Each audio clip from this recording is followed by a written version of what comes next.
घरात साधं साहित्य आहे का? मग आज आपण बनवूया एकदम झणझणीत, रस्सेदार चवळी बटाटा शेवगा भाजी. अशी भाजी की भाकरीसोबत 2 वेळा वाढून घ्याल. प्रथम चवळी जी आहे ती 6 ते 7 तास भिजवून घ्यायची आणि त्यामध्ये एक कुकर घेऊन कुकरमध्ये थोडंसं पाणी घेऊन चवळी घेऊन आपण हा जो कुकर आहे तो लावून घ्यायचा आहे. कुकर गॅसवर ठेवून त्याच्या 2 शिट्ट्या ज्या आहेत त्या करून घ्यायच्या आहेत. 2 शिट्ट्या झाल्यानंतर कुकर गार होण्यासाठी ठेवून द्यायचा. यामध्ये आपण ओलं खोबरं, भाजलेलं ओलं खोबरं घ्यायचं अर्धी वाटी, 2 कांदे भाजलेले घ्यायचे, 10 ते 15 लसणाच्या पाकळ्या, 1 इंच आलं, थोडीशी कोथिंबीर घालून आपण वाटण तयार करून घ्यायचं आहे.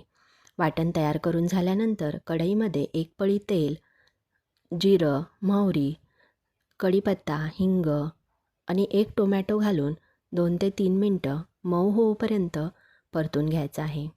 परतून झाल्यानंतर आपण तयार केलेलं सर्व वाटण घालायचं व 2 ते 3 मिनटं चांगलं परतून घ्यायचं आहे.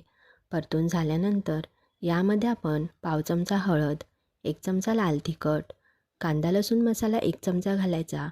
याऐवजी तुम्ही गोडा मसाला किंवा मालवणी मसाला घातला तरीही चालेल. थोडीशी कोथिंबीर घालायची.